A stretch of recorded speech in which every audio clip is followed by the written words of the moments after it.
Welcome to another production with the Technology Training Team. In this video, you will see the webinar recording on the overview of Hapara. And we thank you, Lindy, for being here today. All right, so hello everyone. I am Lindy. I'm the Professional Learning Manager at Hapara. I live in Montana. This is Heapy, our resident mascot here at Hapara. He is a sheepicorn. He's part sheep, part unicorn. So you will see him around a lot as you're working through lots of fun Hapara stuff. This is my official Montana Heapy. Heapy's really actually from New Zealand, by the way. Hapara started in New Zealand. We still have all of our support and development staff is based in New Zealand. Heapy actually means sheep in Maori. Hapara means new dawn in Maori. It's actually pronounced Harpara. There's an R in there that I can never get. Harpara, or you could say Hapara, is the actual pronunciation in Maori. So new dawn, as in there's a new dawn of education. That's kind of where Hapara came from. So Heapy wants to know, add to the chat, are you a yes to pineapple on pizza or are you a no to pineapple on pizza? Heapy really needs to know. He likes his pizza. Yes to pineapple on pizza or no to pineapple on pizza in the chat. I'm from Montana. Montanans are big in Hawaiian pizza. So everybody, it seems like a thing, Canadian bacon and pineapple on pizza. I'm a no. I don't hate it, but I don't love it. So I just kind of set to the no boundaries to the pineapple on pizza. I'm always curious, places across the world, if they're strong feelings, yeses or nos. Typically the Northeast are strong no's, it seems like, to pineapple on pizza, what I've figured out. It kind of changes as you move across the country and the world. So what is Hapara? Hapara basically fills the gaps in the Google for Education, or G Suite for Education's ecosystem, is a good way to think about it. So it fills in the instructional gaps. Google is not built for educators. It was not built for teaching and learning, but educators were very resourceful and we made Google work for us, right? To the point that Google did create a product specifically for education called Google Classroom. That Google Classroom, I believe there's one other product that was built specifically for education, but other than that, the rest of the Google products were not built with education in mind. So that's kind of how Hapara came to be, was teachers in New Zealand were using Google and felt like they needed more instructional support from the tools. Like they needed those tools to work for them, specifically to help them help kids learn. So that's kind of where Hapara came from. Hapara tools are all built around the concept of visible learning and based on John Hattie's research, if you're familiar with John Hattie. So as you kind of move through the tools, you'll kind of see these things pop up all the time. Visible learning, differentiating instruction, collaboration and relationships, formative assessment, transparent goals, and learner agency. Those are kind of the big 5 things that Hapara tools are built around. So there's the teacher side of Hapara, which is our instructional management suite, basically. And you at Prince George County are using 2 of those tools. One's called Teacher Dashboard, and the other is called Highlights. We're going to talk about each of those today. So the big picture of Teacher Dashboard is it really gives you visibility and access into learner work, really with the goal of helping you provide real-time feedback. Highlights is the big goal of Highlights is to guide real-time learning. So keeping learners safe and focused online. Now there is also a Hapara side for students. Okay, and that's called Student Dashboard. So we'll talk about that more towards the end of the webinar. So just keep that in mind. You kind of have the teacher side of Hapara and the student side of Hapara. So the teacher side being Teacher Dashboard and Highlights, the student side being Student Dashboard. And that will kind of all come into picture as we kind of go through the different tools today. Just so you know, I did create these slides. I'm only gonna use a few at the beginning and a few at the end. Other than that, I'm gonna be doing a live demo. But I put a lot of resources and things in the slides for you. So I shared that with the training team and they can share that out with the recording, just so you know. All right, so we are gonna start with Teacher Dashboard. So like I said, the big goal of Teacher Dashboard is to help you provide real-time feedback and by increasing visibility into learner work. So you guys are in an online learning environment right now. So I really want to focus on using Teacher Dashboard for online learning environments right now. That's not to say that a lot of what I'm going to show can't also be used in a blended or hybrid or full face-to-face learning environment as you hopefully start to transition to that throughout the school year. But I kind of want to focus our discussion on the online learning aspect today. So these are kind of the points that I'm going to go through as we kind of go through the live demo, but just keep in mind that they are on the slides as well. Okay, let me pause real quick and just see if there's any questions before I move on. Sorry, I'm still trying to figure out my, I haven't used WebEx in a long time. Got to figure out the new setup here. Okay.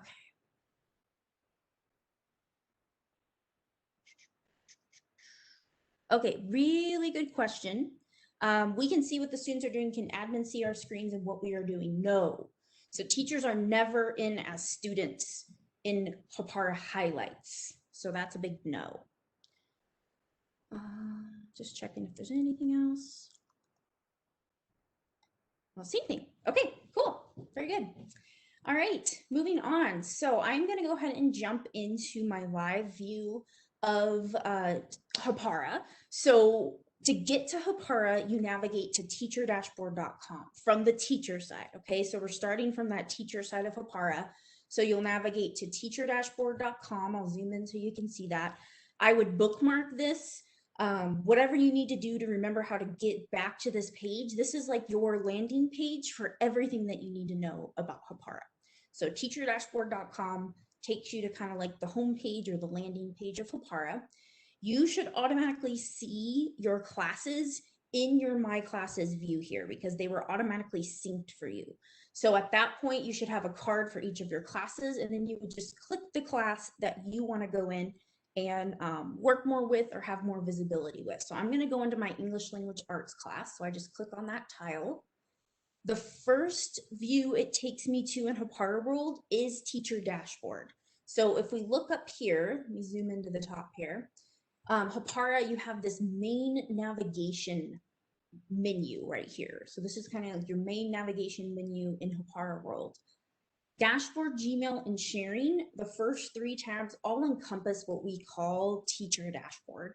You're probably going to spend the majority, if not all of your time on the Dashboard tab, which is where it defaults you to when you get when you pick a class from that teacherdashboard.com view. Okay, so we are in the dashboard view in Teacher Dashboard. What I'm seeing here is I have a card for each of my students. So this is a class with 6 students. I have a card for each one of them. What I'm seeing in those cards are their files within their Google Drives. So, and it also puts those files in order of last opened or updated. So what that gives me as a teacher is it allows me to glance across these cards and see where each of my students are at. This is especially important in an online or a blended learning environment because you're most likely in those types of learning environments, your students aren't working at the same pace, right? Especially in an online environment. You might have Ellen working on something on Tuesday and Justin working on it on Thursday, right? So this view, this dashboard view from an online learning environment particularly gives me this kind of bird's eye view of where each of my students are at, right? Regardless of the pace that they're working. So Ellen, I can see if I hover over here that she's working on her poetry elements. Justin's working on his God and Goddesses assignment. Lucy's working on her learning at home assignment, etc., etc. Okay.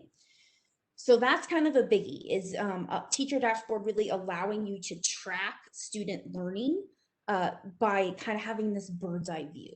The next thing it does is it allows you to provide real-time feedback really easy because since I know what each student is working on because it puts the files that have most recently been accessed at the top of the card, right? It's basically puts it in chronological order of updating is a good way to think about it. I can do a couple things. I can hover over that file and I get a little pop-up box. And this gives me some immediate metrics or information about the student's assignment, right? So I see a preview. So immediately, without even opening up this Google Doc, I can see that the student hasn't made it too far. They haven't done a whole lot of work here, right? And then over on the right, it gives me information about when it was last viewed, when it was last updated, even access rights, like if it was shared with another teacher, another student, it tells me that as well. So in this case, I see that Justin hasn't made much progress on this assignment. So I'm going to click on that.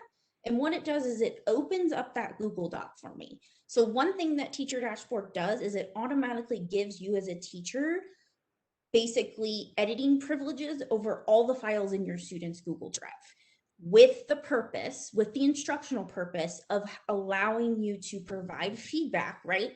And guide their learning process without having any technology barriers in the way.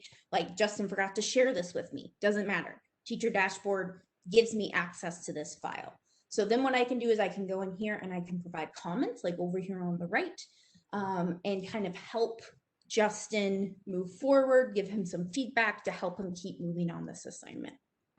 So that's kind of number 2 point of what Teacher Dashboard does in any learning environment, allowing you to provide real-time feedback. This is especially important in online learning environments when you most likely aren't working at the same pace, right? I can see where each student is, get in and provide them feedback where that student needs feedback, right? Okay, so then I can just close out of that doc and it sends me back to my Teacher Dashboard view. Let me just stop and check. Any questions so far?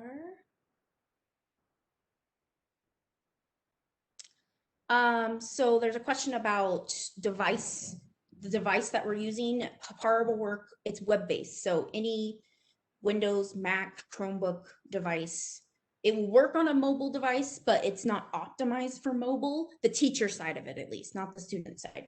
So the teacher side, if Hapara isn't optimized for mobile use, it will work in a browser of say an iPad, but any Windows, Mac, Chromebook, etc. You can go to teacherdashboard.com. Let's see.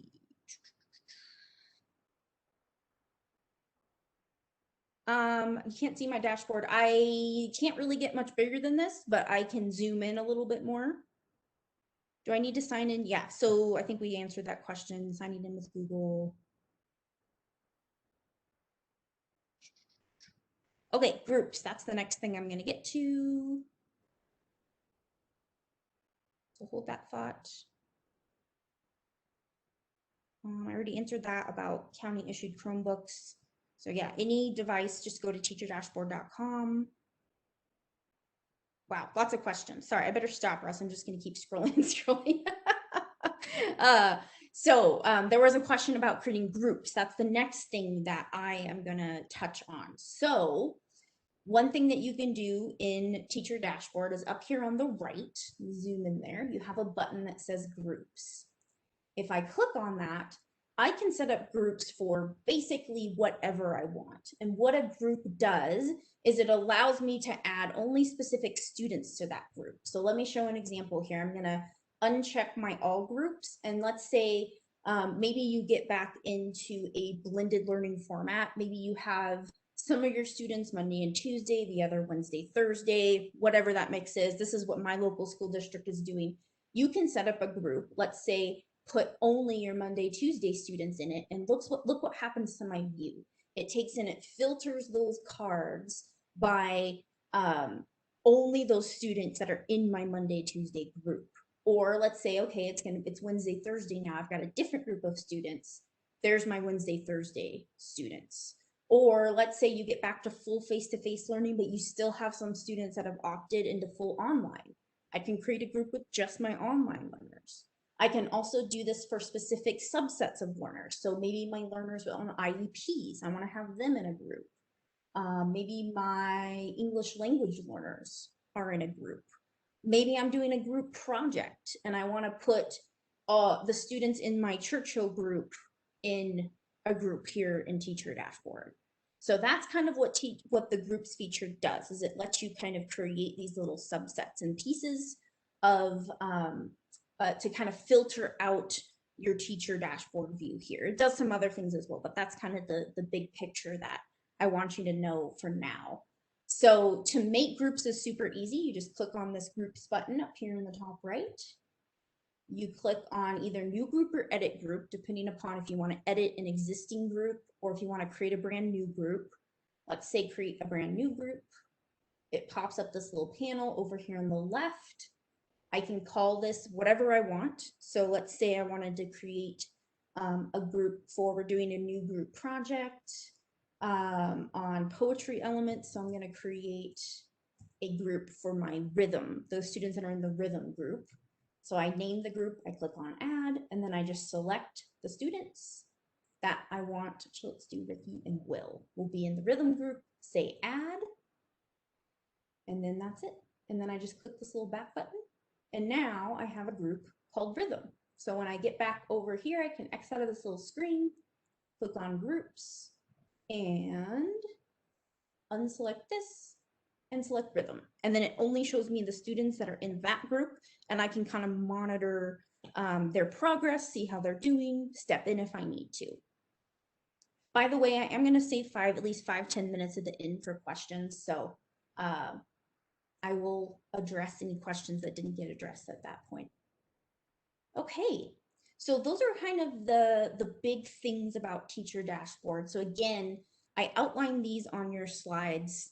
So these are kind of these top 3 bullet points are the big things that Teacher Dashboard really assists with, specifically in an online learning environment.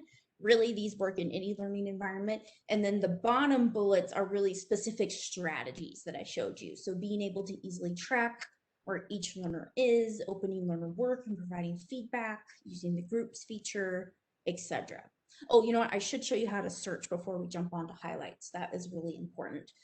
So one thing you can do in Teacher Dashboard is this little magnifying glass guy just to the left of our groups in the top right corner. If you click on that, it allows you to search anything in your students' Google Drives or the files in your students' Google Drives by either the title of the file or any text within the file. So if you know the title of it, say the God and Goddesses assignment, I can search for that and look what happens. It filters out my cards to only show the assignments that have that, whatever that keyword is in the title. So this kind of helps you filter out that noise in that view. Or you can search for text within a file and it will pull up any files that have that keyword within the text or keywords within the text. So that's kind of a really handy feature, that search feature, if you're trying to find a specific assignment from a student and maybe it's not at the top of the cards. The other thing that's good to know is this little guy up here. So again, in the top right corner where it says 5 items, this allows you to change the number of files that you're seeing in each student's card. So you can do 1, 3, I typically am a 5 person. You can go up to 15 and 25. It starts to get pretty overwhelming, but it does give you that option there as well. So there you go. Okay, so let's kind of put a lid on Teacher Dashboard and let's move on and let's talk about highlights. So highlights is the second teacher-facing tool in Hapara that you have access to as a teacher. So again, kind of going back to this main navigation menu here at the top, I said those first 3 tabs kind of encompass what we call Teacher Dashboard. I'm not going to get into Gmail and sharing right now. They just they look the same. They just give you more subsets of information or visibility into student work. Let's jump over to highlights. So let's click on highlights here. And actually, I'm going to click over here because I've got a session going. All right. So I said at the beginning that really the main goal of highlights is to help you guide real-time learning. So when you look at highlights from an online learning environment, highlights is really meant to be used during synchronous online learning time. Okay, so synchronous means we are learning at the same time in the same virtual space. So we are participating in synchronous online learning right now because we're doing a live, unless you're watching the recording of the webinar. But if you're live on the webinar now, you are participating and experiencing synchronous online learning. Okay, so highlights is really meant to help you as a teacher guide that synchronous online learning. So when you open up highlights, when you click on this highlights tab in our main navigation menu, similar to teacher dashboard, you're going to see a card for each student. Okay. Now the difference here is what you're seeing in the cards. So teacher dashboard showed you the files in students' Google Drives. Highlights shows you the websites that students have open on the device that they're logged into their school accounts with. Okay, so the first tab that you get to within highlights is the browser tabs view. So if you look below the main navigation pane, we're on highlights, right? Right below there, you kind of have the sub navigation pane that has 5 different navigation points. Browser tabs is what you default to anytime that you open up highlights. In browser tabs, what I'm seeing is any websites that my student actively has open at that minute. So right now I have 2 students that are actively working in their school Google accounts, Justin and Ellen. The rest of my students are not actively working, they're offline, right? So their Chromebook isn't even, their Chromebook's probably closed, shut down in sleep mode. They're not doing any active web browsing at this moment. That's why I'm not seeing any information for those students. So let's take a look at Justin and Ellen. So in Justin's card, I can see that he has these websites open. The website that's bolded is the website that he's currently looking at right at this moment. Okay. Same for Ellen. The website she has open, the one that's bolded, is what she's currently looking at this moment. So that's kind of what the browser tabs view gives you information on. Now, I've only got 6 students and only 2 of them are active. So this browser tabs view is pretty easy for me to understand and take and use that information instructionally. But let's take into the idea that you have 30 kids and they're all working online right now. Maybe you're in your synchronous video call time of the day and all your students are working. This browser tabs view can get really, really busy and really overwhelming. So what I try to tell teachers is instead of being in the browser tabs view, I recommend clicking over into activity viewer. So that's the very first little sub menu in our highlights menu. Here is the activity viewer. What the activity viewer does is it sections out the information, the web browsing information from students into 3 sections. The first section is all class activity, but what it does is instead of listing every single website, is it takes, if there's a student on more than one website, or sorry, start over. If there's 2 students on the same website, it lumps that together. So for example, right here, 2 students are on mystudentdashboard.com. So I see right here, that's what that number means. It means that there's 2 students that currently have that website open. I know that because this is blue. So blue means that the website is currently open. Orange means it was previously open, but it's since been closed since the highlight session started. And that's important to know. The highlights session only starts when you click on that highlights tab for that class. Okay.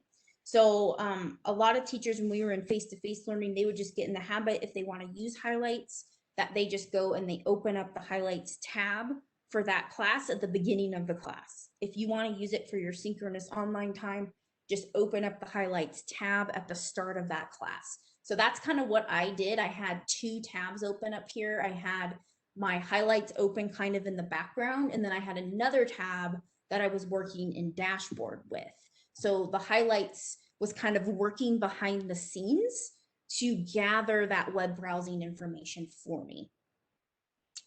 So that's your class activity. I can also click. So let's say I want to know which students are on this website. I can click on that website. It will uncollapse it, and then it shows me which students are currently active. If there are any that are previously active, it will show it like this right here. Down below, you have the collaboration section. This shows any websites that exactly 2 or more students are on. And then over here, the unique activity, this is what I use the most often. This shows any websites that only 1 student is on. So this is really helpful. Let's say that you're doing some type of research project and you have maybe a set of 5 websites that you want students to use for this project because you're kind of scaffolding and building in some research skills. You can give, or sorry, start over. So you give those 5 websites to your students, right? If you see another website in unique activity, you know that there's a student that's not on one of those 5 websites that they're supposed to be using for their research type of thing. So that's kind of how you can use that activity viewer, or unique activity information over here. Now, what do you do with that information? So let's say that you have a student that is on a website that wasn't part of like the 5 websites you gave for a research project. There's several things you can do. First of all, I would check the website. And if you want to do that, you just click on a website and it opens it.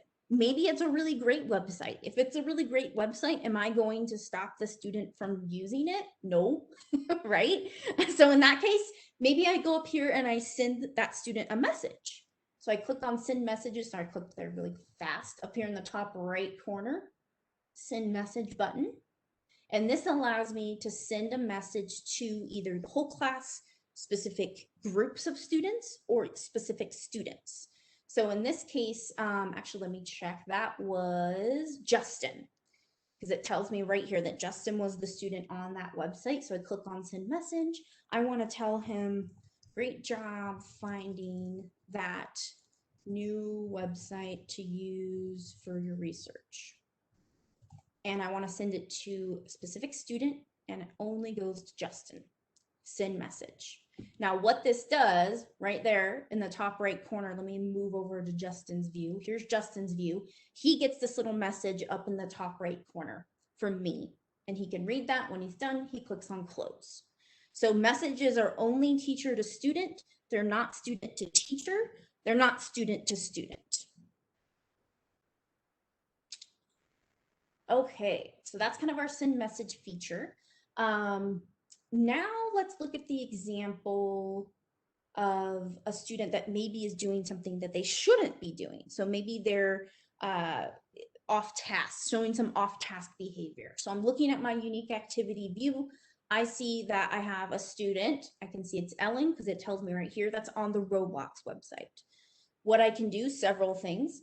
What I would probably do in an online environment is I would click on send message, and I would maybe send Ellen a message that says, hey, I see that you're on the Roblox site, probably not something you need for your poetry elements assignment. Why don't you go ahead and close that? I send that to Ellen specifically. It pops up, she sees it, oh, okay, she can close out of that website on her own. So that would kind of be my, the way that I would approach it in an online learning environment. If I was in face-to-face, I would just go probably talk to that student. If it's behavior that is consistently occurring, that's consistent off-task behavior, you can close out of that website. So right here, you have an X, and that will allow you to close that website, and it will close that website on the student's screen. I kind of use that as a last resort.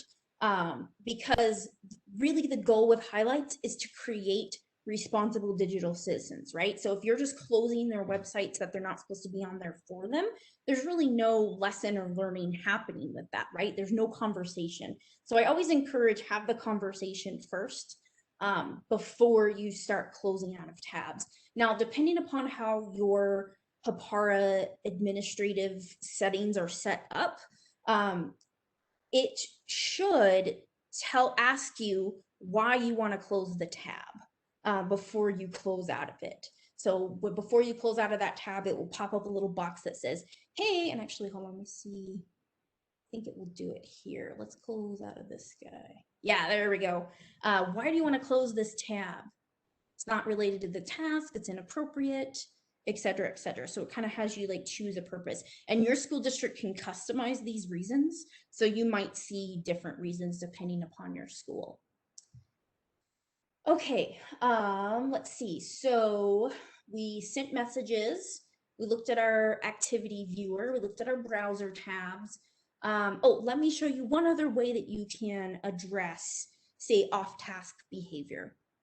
So anytime that you are in the activity viewer, if you hover over any website, see how you get this little camera icon that pops up? This is what's called a snap. So a snap basically allows you to take a record of that real-time browsing activity, but come and address it later when you have time. So we all know as teachers that in class time, whether face-to-face or synchronous online, is crazy, right? It takes so much of your focus and your energy, and you're trying to meet all students' needs, and you're doing a million things.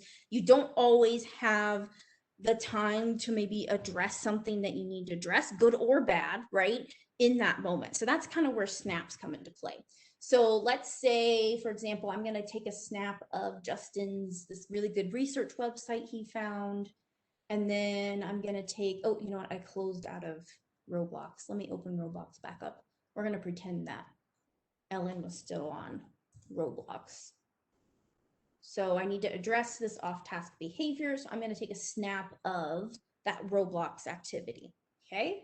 Then, so I'm doing that during our live class time, right? But then later that day, my prep period, after school, after my kids go to bed that night, I can come back into highlights and I can click on the snaps button up here at the top.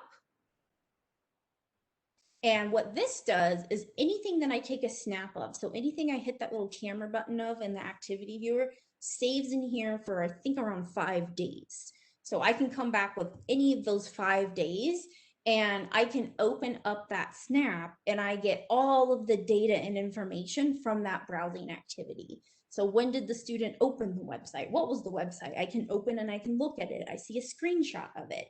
So in the case of a student that I'm kind of wanting to reinforce their a browsing activity in some way or their behavior in some way, what I can do is I can click on send learner feedback, and then I send it to, it automatically puts that learner, whoever was doing that browsing activity, in the to field. There are these little templates you can choose, or you can write a personal message. So I'm going to choose this great research template, and it automatically pops up a mess or populates a message for me. I'm going to include the timeline in the current screen and then say send feedback. Now what this does, let's go over to Justin's screen. So now I'm back in my student view. When Justin goes to check his email, he's going to have an email from me that has my message as well as that browsing activity. So he can go, oh yeah, that's right, I found that really good website today. That was good. That was good research skills, right? So that's kind of a great way to use snaps to really reinforce positive browsing activity. If you have not positive browsing activity, off-task behavior, or something inappropriate, whatever it may be, like this Roblox site, the other thing you can do is you can click this button that says email me a copy. Now, instead of sending it to the student, it sends it to your email as the teacher. So I get this email right here. It tells me what student, gives me the browsing activity, all of that information, the screenshot. Now, let's say that this is common, that Ellen is commonly off task and it's something that needs to be addressed and I need to get some other stakeholders in on the conversation. I can forward that email to whoever needs to be involved, parents, guidance counselor, special ed teacher, principal, assistant principal, whoever it is. So I can send that email on and say, hey, this is an example of Ellen's off-task behavior. I've been seeing it a lot. What can we do to kind of address this type thing? Okay, so click back over here. That is snaps. So that is the fourth little sub menu under highlights. We looked at activity viewer, browser tabs, and snaps. Let me show you current screens just so you know what is here. And then I'm going to show you one other feature before we move on. So current screens literally shows that. What is the current screen that that student is working on? This updates pretty fast, like within a few seconds. It's not immediate, but almost immediate. So just to show you an example here, let me open up. Let's say that Ellen moves from Roblox to her Google site. Oh, see, that was like a second or two and it switched. The other thing you can do is you can always hit this little refresh student tiles button over here in the top right corner. Looks like two little arrows together, and that will always kind of just do a manual refresh of the screen. All right, so that's your current screen's view. Let me show you one other feature that I think will be really helpful to you as you're in an online learning environment right now, and that's called Share Links. So what Share Links does is it allows you to send website or websites up to, I think, 10 links, yep, out. Oh, yeah. I just wanted to, I noticed that we are getting a lot of the questions that you are already answering during the presentation. So I would just offer to the participants to pay attention fully to your presentation. And then after you take a pause, then ask questions, because a lot of the questions that are being asked have already been answered by you. And I don't want them to miss the question because they're waiting to get the answer, miss the answer because they're waiting to get their questions answered. So I just wanted to pop in and say that. And we will answer additional questions. So if you could just pay attention to the presentation, that will be really helpful, because then any questions that don't get answered, we'll be able to answer. Okay? Thank you, Lindy. Yeah, thank you. Yeah, I was going to say that the Q&A is going way too fast for me to keep up with. So I'm just going to address those questions at the end. I kind of saw that too, that most of the questions were things I was going to talk about anyway. So I'll kind of, like I said, leave at least 5, if not 10 minutes at the end to answer questions as well. So, okay. Let's see. Oh, we're talking about share links. Okay, yeah. So I think this will be super helpful for you in an online learning environment, because you can actually send websites up to 10 to your students' devices, and they will open on your students' devices. So this is really handy. Let's say you're an elementary teacher, and at the first 5 minutes of every synchronous video call that you have for your class, you have your students explore the Wonderopolis website, and they find a wonder that interests them, and then maybe you pick 1 or 2 students that kind of share that wonder out to the class. So I can actually set this up. I can schedule this to automatically open. I'll show you that in a second. But for now, let's just say we started our online learning class, or our online learning time, and I want to share this website out so it opens up on all my students' devices. I copy the link to that website. I kind of did that fast. Let me show you again. And this is a good best practice to make sure that you get the link correct. Because if you try to type out a link, if you're like me, you're probably going to type a typo, right? And it's not going to work. So I always open up the website first, right? To make sure I'm on the website that I want. Then you can right click and copy, or you can do a Control-C or a Command-C if you're on a Mac. That will copy as well. Hop back into highlights, and then I can right click paste into that little share links box. I have to click enter. I think you can do spacebar as well. And then if you notice that link turned green, that means that it's kind of taken that link, if that makes sense. And it knows that it's a link that it wants to send out. So in this case, I just want to send out 1 website. So I'm not going to add any more, but just note you can add more. So you can send more than 1 website at a time. And then same as what we did for messaging, I can determine if I want to share the links with the whole class, with individual students, or with groups of students. So in this case, I want to share that link out with the entire class. So I'm going to say whole class and then share links. And what that does, let's hop over to my student view. Now I'm in as Ellen.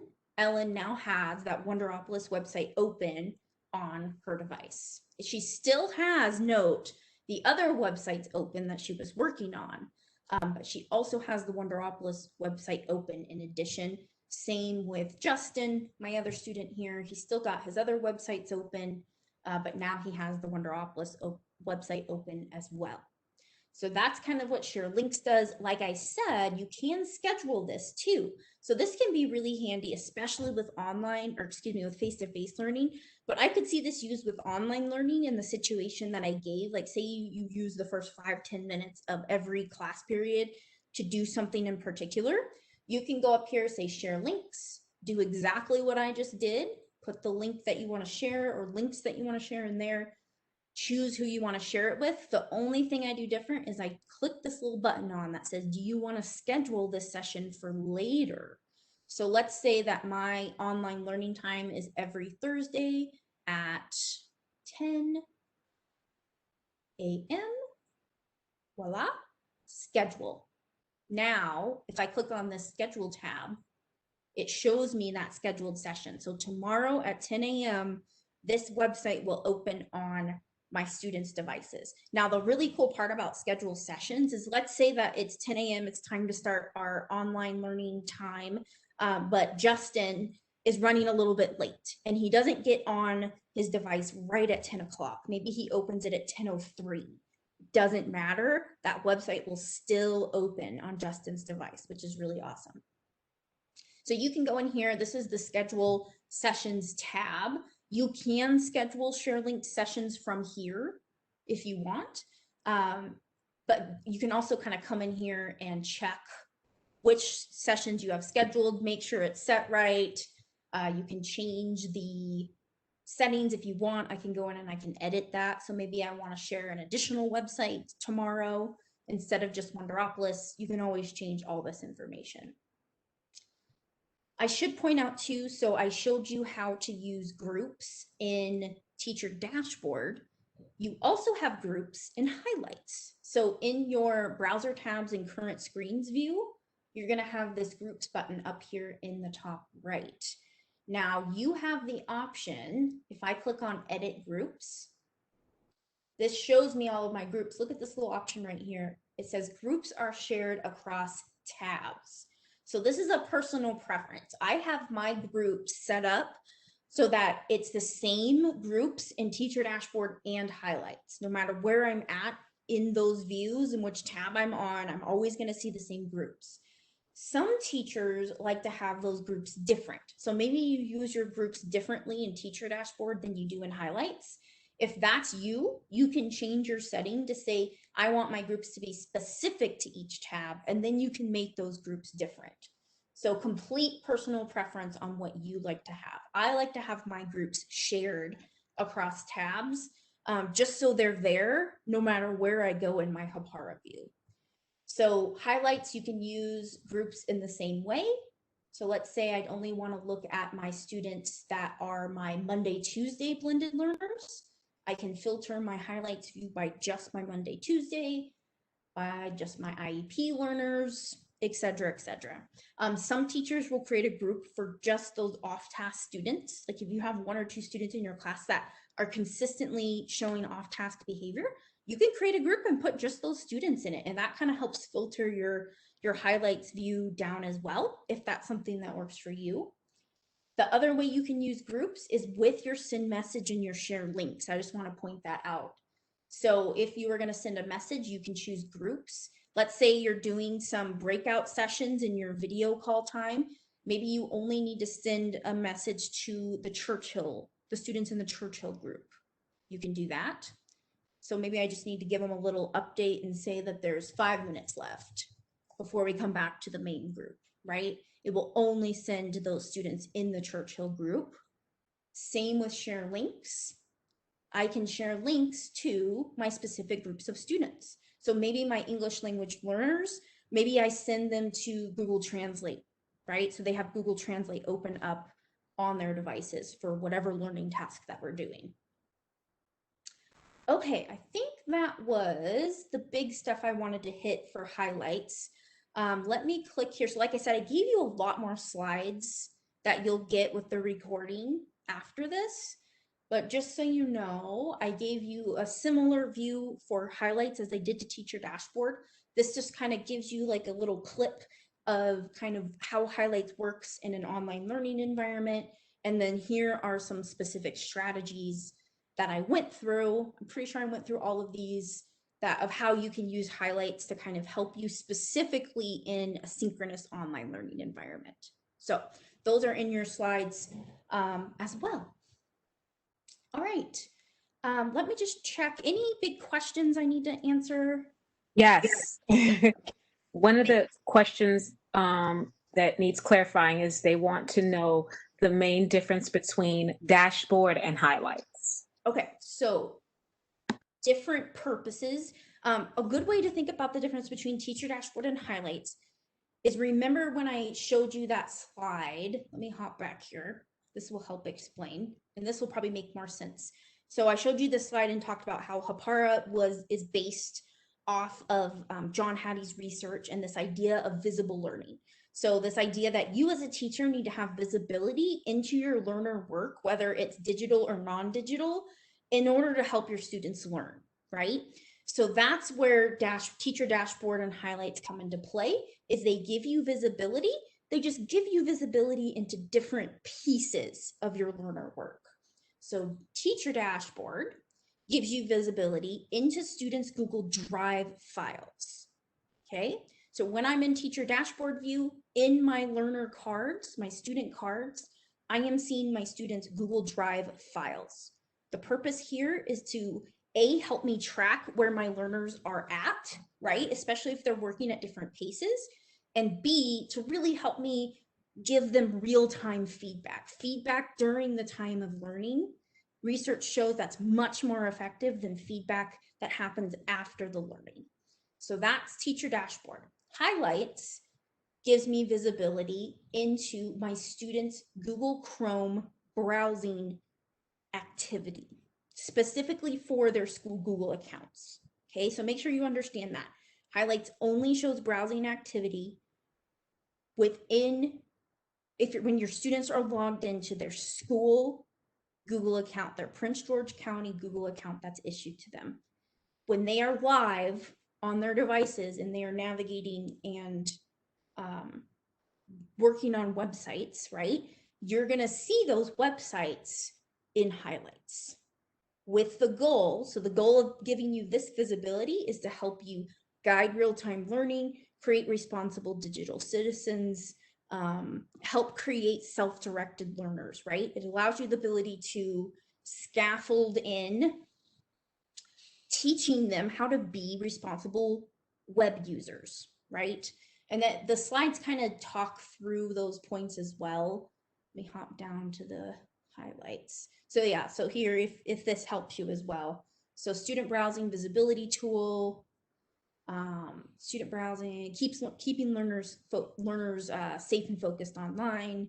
So these slides kind of go through these points: reinforcing digital citizenship, responsible web use, et cetera, et cetera. Does that answer? Thank you, Wendy. We also have a few other questions. One question, well, I can answer this question. There were a few people who asked about how everything is linked to Hapara. So before we actually pushed out the SchoolMax data to Hapara, some of our teachers realized we had Hapara and they started to import their classes from Google Classroom. We no longer need to import classes from Google Classroom because it's linked to the SchoolMax data and the students' PGCPS Gmail account. So all of the student information is coming from SchoolMax. So there isn't a need for pulling in students. That may change. That may be different, though. I'm not sure. I will have to let you all know.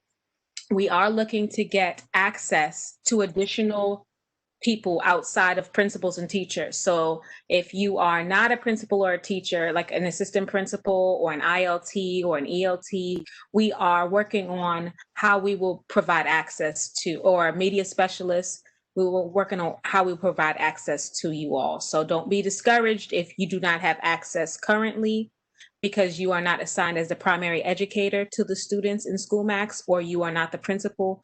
We will provide further information shortly about that. Okay. Another question that I saw often was if a link is pushed out to the students. So like, let's say the students are watching this teacher's Zoom session, right? But the teacher pushes a link out to them. Will the link pop up in front of the Zoom? How will that work? Well, it depends on if are they working on Chromebooks, or does it? If they're working on a PGCPS Chromebook, like the student provided device, In yeah. that case, Yes, so your Zoom is going to be open in a tab within their Chromebook, right? In the Chrome browser. The link that you push out is going to open in a new tab and be open and kind of not take over the Zoom. The Zoom will still be open in the background. But they'll have to click back onto the Zoom, if that makes sense, to the Zoom tab. So what you're saying is it opens in another tab, and to get back to Zoom, the student will have to navigate back to the tab for Zoom. Yep, so here, let me just show an example. So let's pretend that this is a Zoom session. I'm on my Chromebook. My Zoom session is open, it's live. I push out Wonderopolis. This is what's going to happen. The Wonderopolis is going to pop up. It's going to open for the student. That Zoom is still here. It's just on this other tab, and the student has to click back over to that other tab to get to it. With share links, keep in mind, with the share links feature. We didn't talk about guide browsing. That's a little bit different. I'll talk about that in a minute. Any other questions? I just wanted to note, I noticed that there were a few questions about how to access Teacher Dashboard. You access it through, you go to teacherdashboard.com and log in with your PGCPS username and password. There is a link for students to get to the student dashboard in Clever. So we did post a link to the student dashboard for students in Clever. Another question that I noticed often. Oh, I just wanted to also mention that although Lindy is doing this presentation and webinar, we do also have the self-paced tutorials on our Hapara T3 Hapara site, which are created by Hapara. So if you're confused during this, there are presentations on our website where you can watch specific videos for specific content. So if you need a little reminder of what the Hapara highlights does, you can just watch the videos for Hapara, and we have an assessment to go with that. And if you take the quiz, we'll give you a certificate. Okay, so if you're confused at all and you have more questions, remember those videos are on the site as well. But I will open it back up to Lindy. Marianne, did you have any questions that need to be answered? Yes, if you could include, so a lot of the teachers are asking when they go to dashboard, their cards are empty, and they're like wondering why they don't see anything in the students' cards under dashboard. Dashboard. It depends on what exactly this folder is giving you visibility into.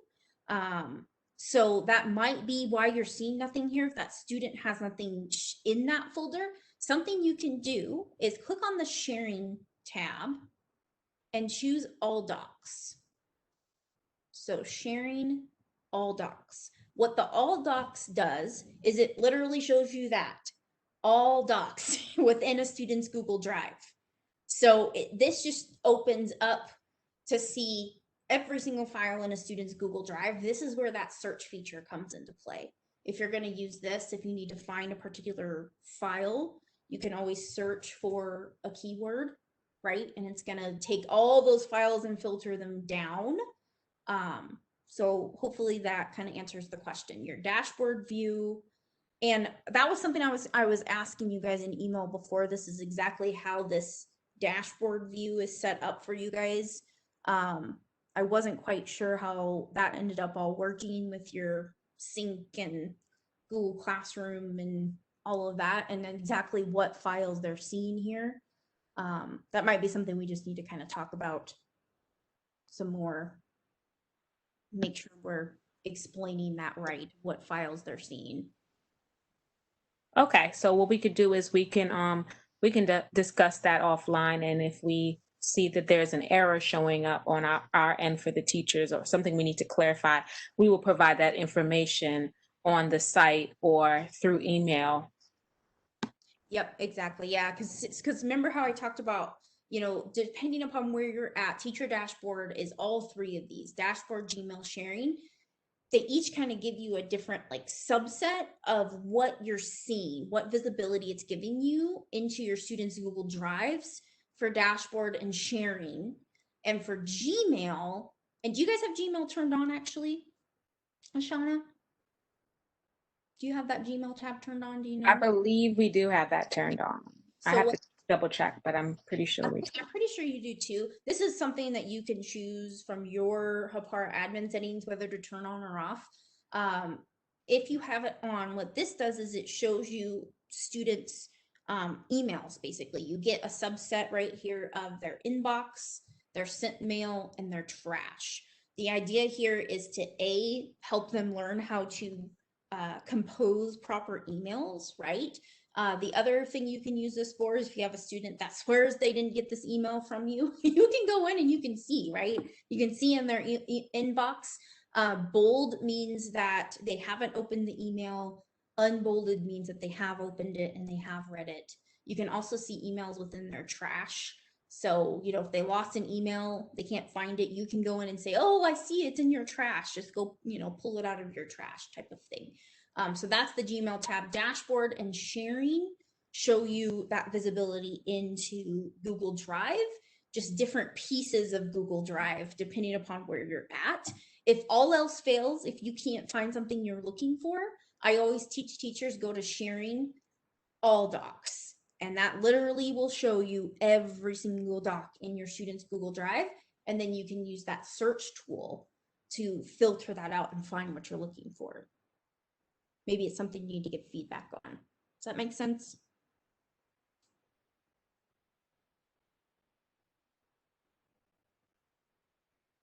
Any other questions that I need to address before we move to student dashboard?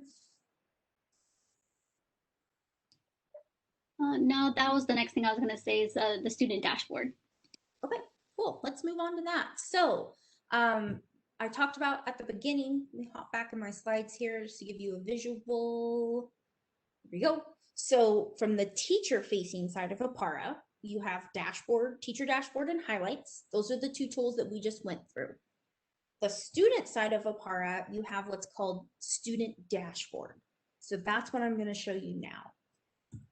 Just to give you a quick little preview, the goal of student dashboard, let me click down here in my slides, find it. Sorry, find it. Here's all your highlight stuff. Where are you? There we go. So the goal of student dashboard is basically it takes and it aggregates information from a student's Google Classroom, Gmail, and Google Drive, all in one location. So basically, it really adds to the functionality of Google Classroom and helps organize your students' work kind of all in one place. So that just gives you a little preview. Let me open up a student view. So this is my student Gus. You get to student dashboard by going to mystudentdashboard.com. So just like teacher dashboard, it is web-based. You navigate to mystudentdashboard.com. Okay. My student dashboard is mobile friendly. So there isn't an app, but what your students can do is they can open My Student Dashboard in the web browser of their smartphones, or if they have another type of mobile device. Okay, so mystudentdashboard.com.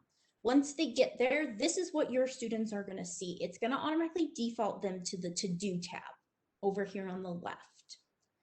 It will automatically show all information from Google Classroom for every one of their classes. Okay.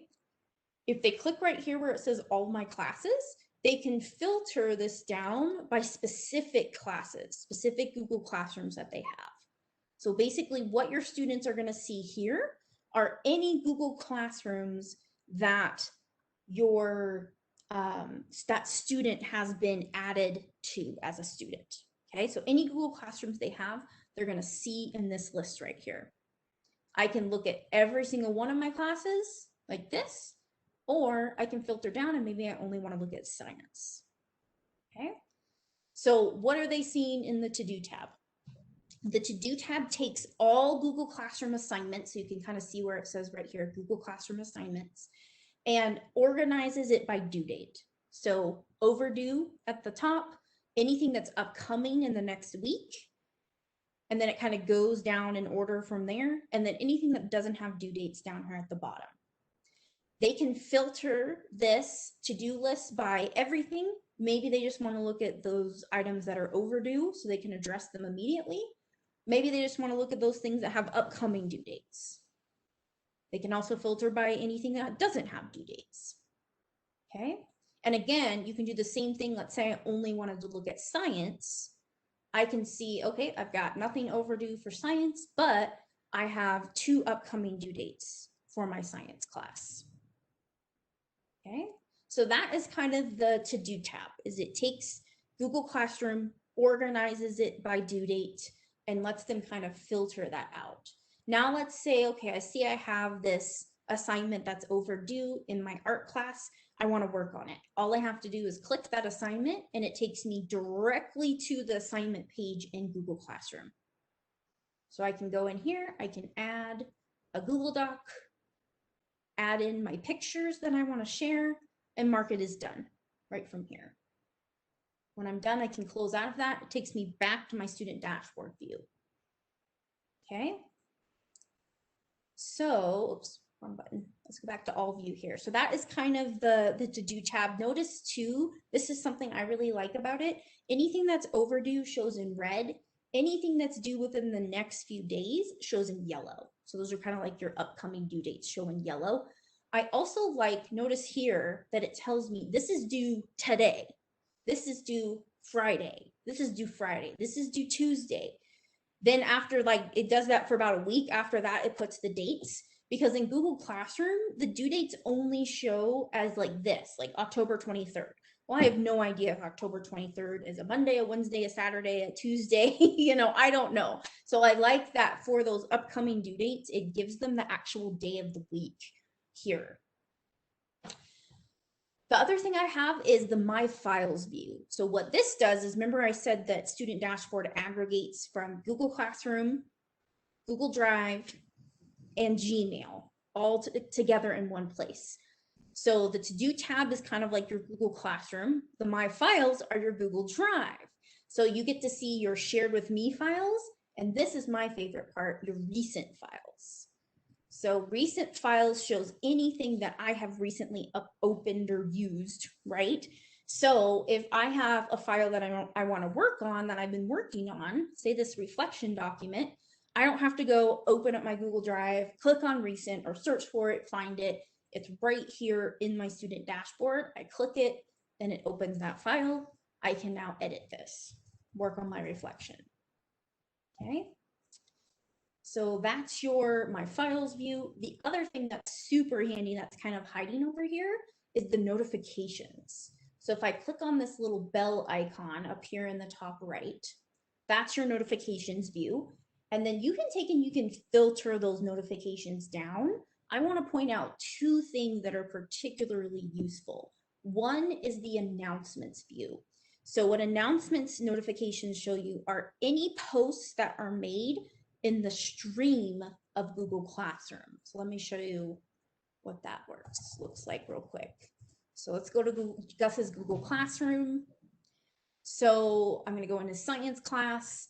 Here's his stream, right? It's the first thing you see when you're in Google Classroom. Any posts that are made here show up here in announcements. Now, the cool part about this is I right now am filtered to show every one of my Google Classroom classes. I can see the stream or the announcements for every one of those classes all in one place. In order to do that in Google Classroom, I can't. I have to click into every class. So I'd have to go to science, then I'd have to go to art, look at the announcements, right? I have to click into each particular class, but this announcements notification shows me all of my stream posts for all of my classes. Now, just like I did with my to-do view, I can filter this, and maybe I only want to see the announcements from art class. Maybe I only want to see the announcements from science class, right? But this is particularly handy, being able to see all of them in one place. If I need to, I can click on that announcement and it takes me right to that announcement in Google Classroom. The other thing that's really handy over here in notifications is I can filter this by emails. So what this does, this is particularly wonderful. I'm sure you guys have all seen, we go to Gus's Gmail. what Google Classroom does to a student's email, depending upon the settings and the notifications that they have set. But typically, this is kind of what it looks like, right? You get a notification for new announcements, for new assignments, for due dates, all of this good stuff. And it's a double-edged sword because you want them to be notified, right? Because you don't want them to miss something, but it clogs up their inbox really easy. It makes it hard for Gus as a sixth grader to find the emails that he needs to respond to. So the emails from his teachers in particular. So that's what this email view over here in Student Dashboard does, is it only shows the emails that need responding to. It filters out all of those notification emails so that I can focus on just those emails that I need to respond to. I wish I had this for my email box. I'm just saying, this would be really handy. So then let's say, okay, I see that I have a group check-in email. I can click it. It takes me right to that email in Gmail, and I can respond and give my teacher an update on my group project. Okay, so that I think is the gist of Student Dashboard. They can also change their colors, you know, so they can customize their view. There's all sorts of colors here. They can add their little avatars, all that fun stuff. But that's kind of the big things. So aggregating Google Classroom, Google Drive, and Gmail all in one place. Okay. Questions about that?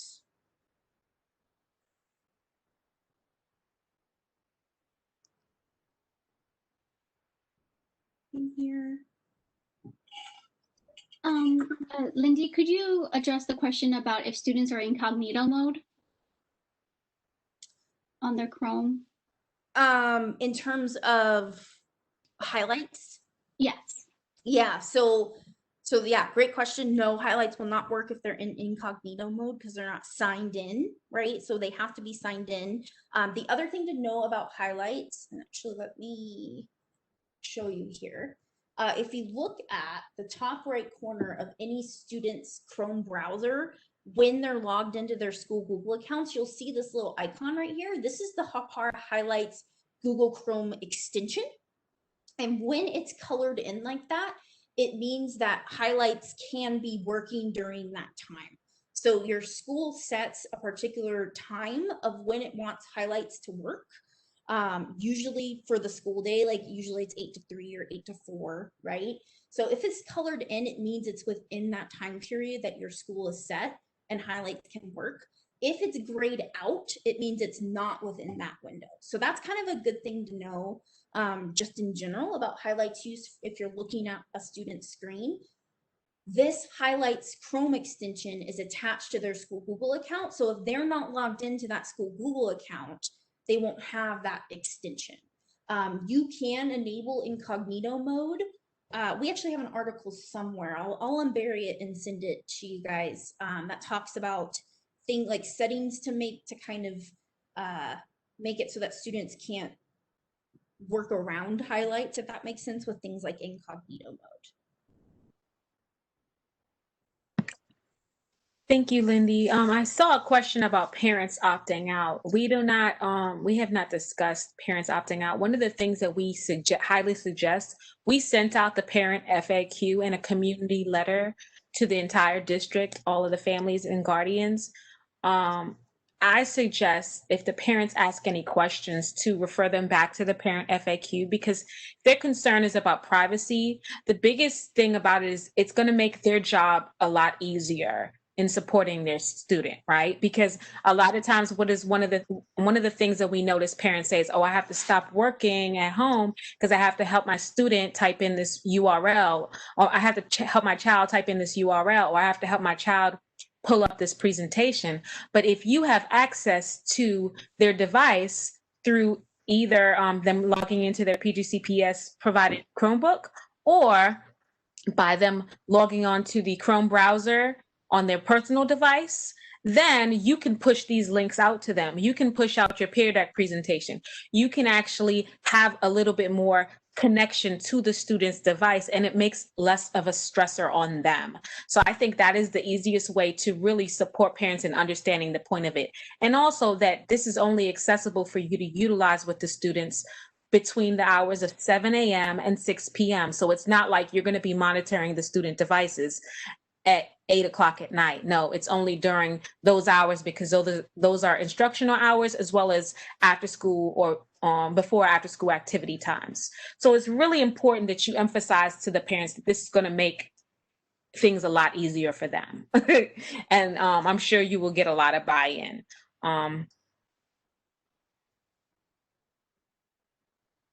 Yeah, and we do have that really good parent FAQ doc that is you guys have. It's really good to send out to parents. It explains things like that highlight extension and when it's colored and it works, and the hours when it works, and all that good stuff. And kind of, it really talks about the why and like the instructional purpose behind the visibility. And another thing I wanted to point out, because I've had this question asked a lot, like if I'm in the highlights portion and I see that a student is on YouTube or they're on something that I did not assign. I know Lindy discussed it, but I really wanted to emphasize this. If you see that half of your class have ventured to YouTube or another site, that's a time to check in. That's a time to pause the screens and say, hey, students, I noticed that some of you were off task. Are you confused with the task that's at hand? Do I need to go over a skill again?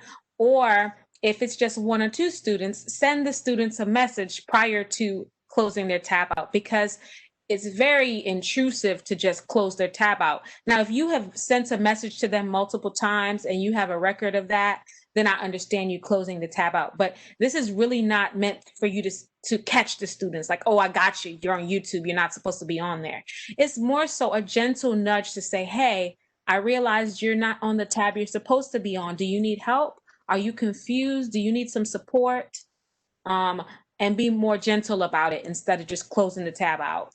I really wanted to emphasize that, because you don't want it to be something like you don't trust the students, or that you don't understand that, or you're just assuming that they just went to YouTube because they don't want to pay attention. It could be that they are genuinely confused. Yeah. Did I share that conversations with learners doc with you guys by chance? If I didn't, I need to, because it kind of talks exactly about that, like how to create a culture of really focusing on highlights as a learning tool and an instructional tool, and not a gotcha tool, right? And setting up that message correctly from the beginning. I'll send that to you just in case. I can't remember if I did or not. What is the pause screen? The pause screen means that it will stop the students from working on whatever they are currently working on. So it will pause their screen. Can you demo that? I can't demo it because it will literally take over my computer, but I will show you where it's located.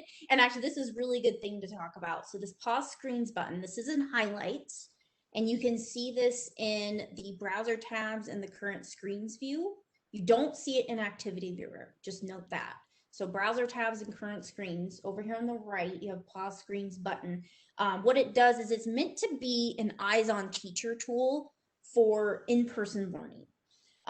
So, you know, you really need to tell your students something. You turn that on, it blacks out their screen and says, hey, your teacher has something really important to tell you, or it's some sort of message like that.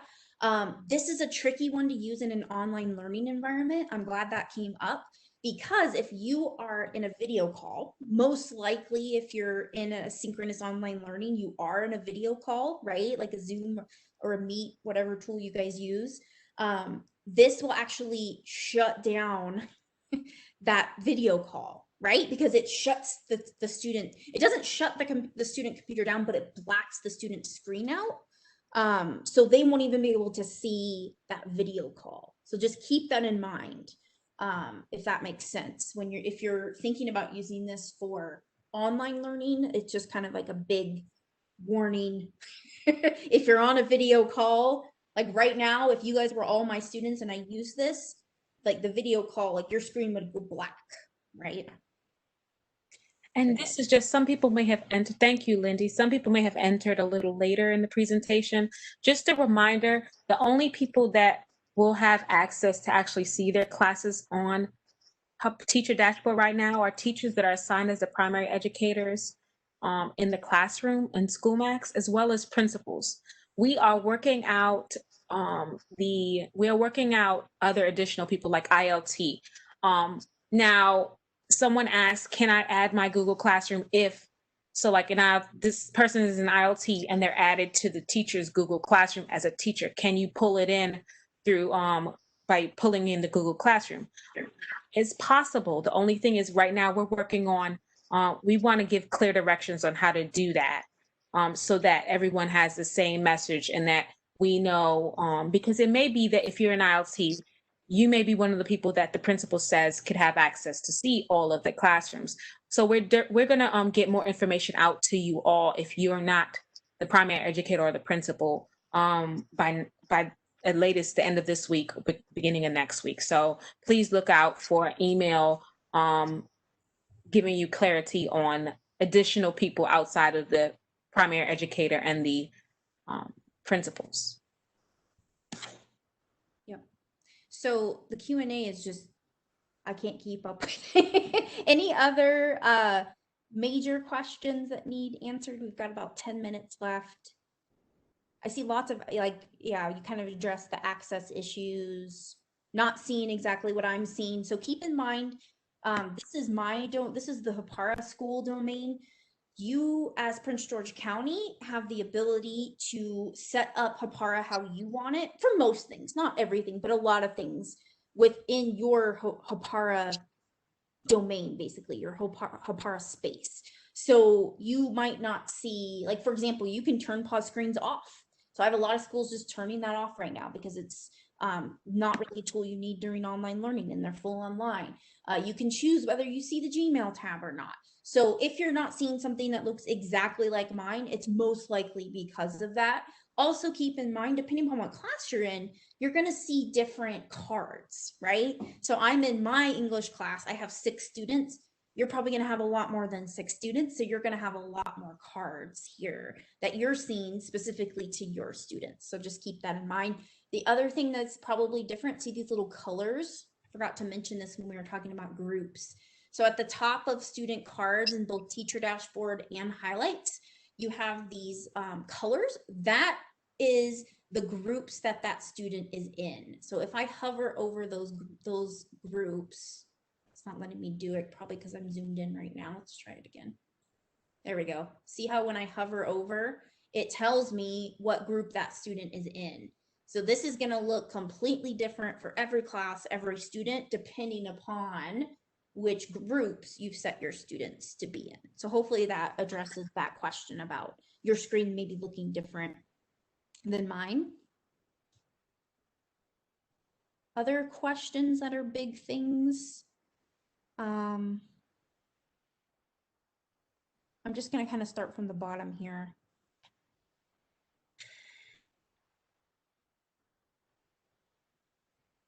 Let's see. Oh, sorry, I can't even, it's going so fast. I'm like trying to read a question and it's popping up. Can you add teachers to your class? Good question. Depending upon how you guys have this set up, if you go to the class info tab right here, so that's on our main navigation page, the very last option, class info. By the way, this will give you your class roster. You can, depending upon the settings that your school has set up, add and remove learners. Depending upon also how that class was loaded into Hapara, you're going to have different features here.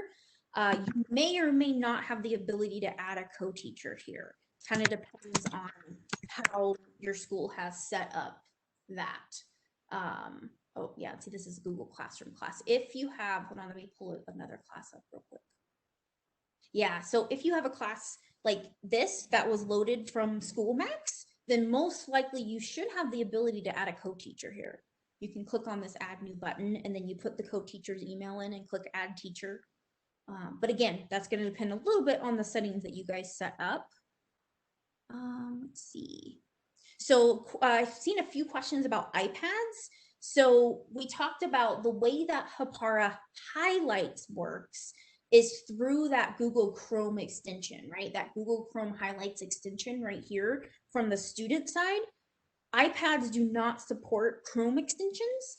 So if a student is logged into their school Google account on an iPad, you will not see that browsing activity in Hapara highlights. So keep that in mind. Now, my student dashboard works on an iPad. It's mobile friendly. You as a teacher can access your teacher dashboard from an iPad. It's just if a student is using an iPad, you as the teacher will not see that browsing information in highlights. Great. So I've seen a question a few times about if I imported my Google Classroom, should I remove them and use the classes that were imported from SchoolMax? Do you guys have thoughts on that, Ashana? Marianne?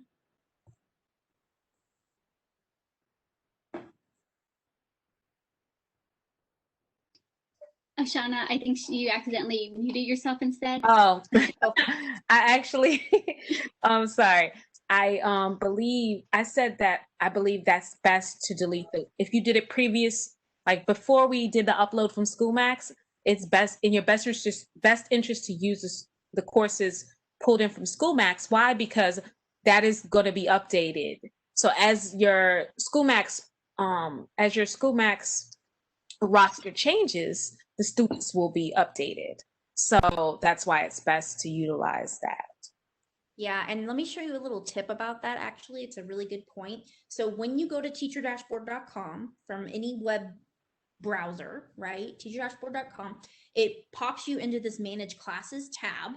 And then in manage classes, you have my classes and all classes. My classes are only going to show the classes that have this little star marked.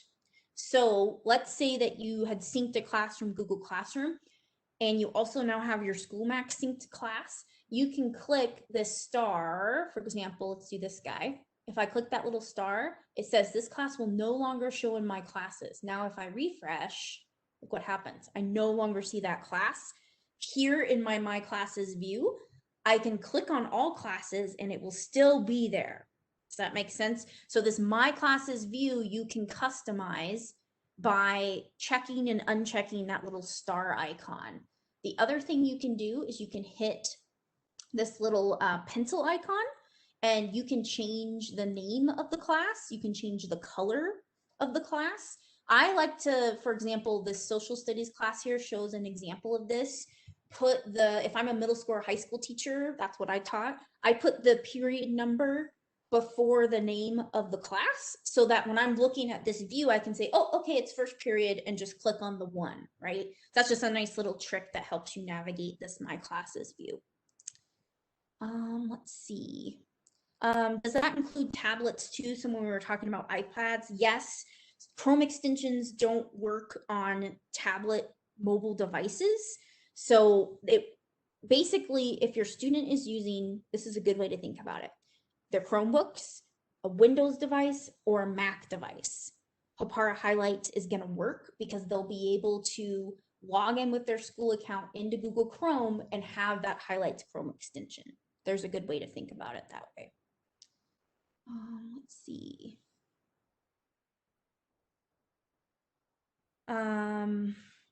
Sorry, every time I go to read a question, another one pops up and it moves. My question is, can the co-teacher access my Hapara or can she open her own?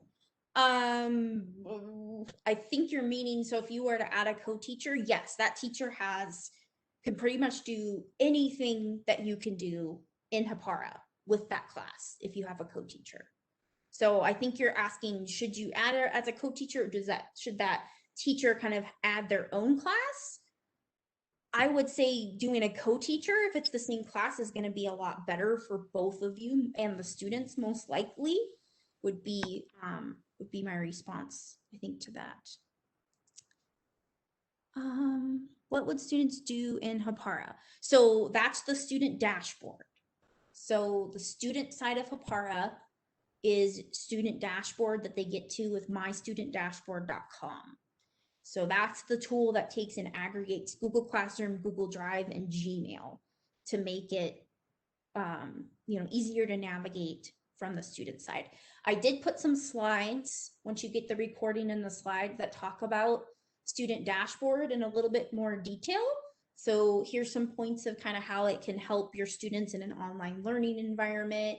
It kind of goes through each of the points of student dashboard and gives some general points about it, kind of how it helps students, how it helps strengthen students' executive functioning skills. So there's some points in the slides that you can kind of look through with that.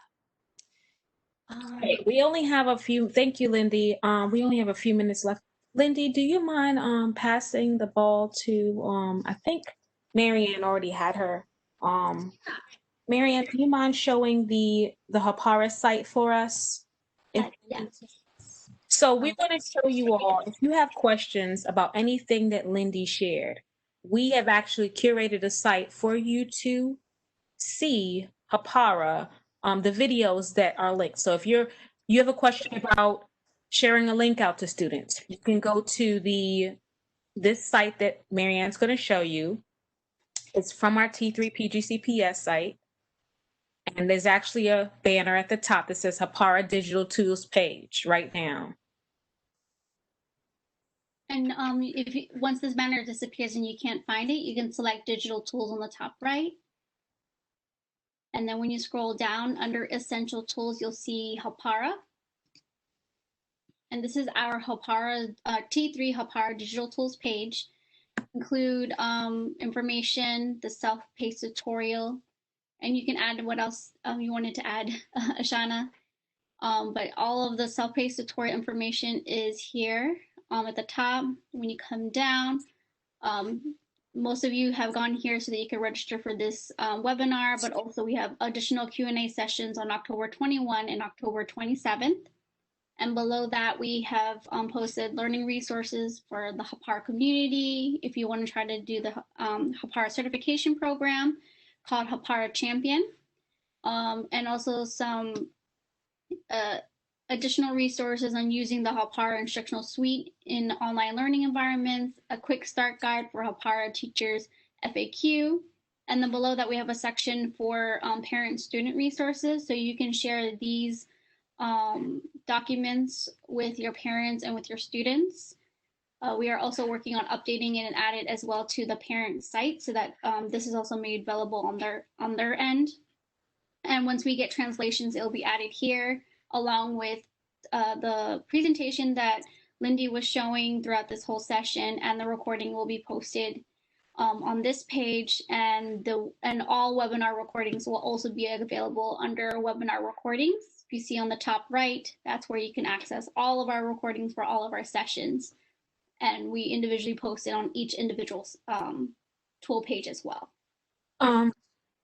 There was a question about there's a student resources. Welcome to Hapara Student Dashboard. You can share that with your students to help them understand dashboard. And there's also a student dashboard overview and walkthrough. So that can be shared with your students. You are not required to take the assessment on our page. If you want to just watch the videos, that's absolutely okay.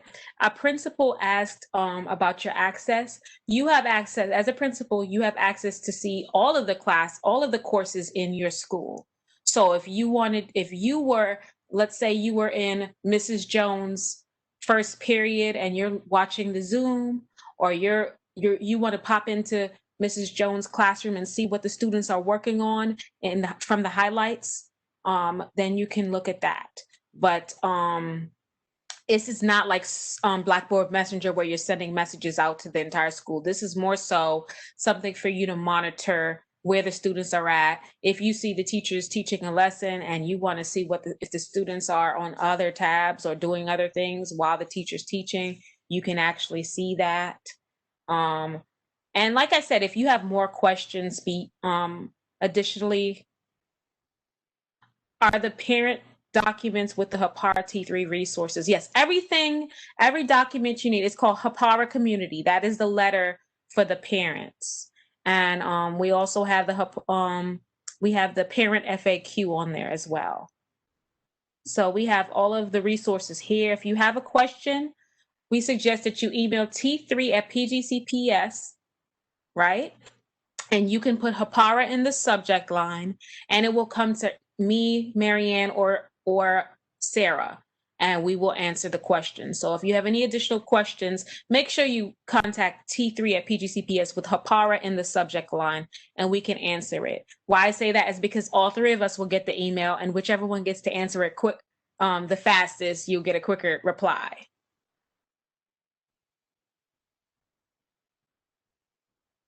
Yes, if you look at for student resources, all of the student resources and parent resources are right here.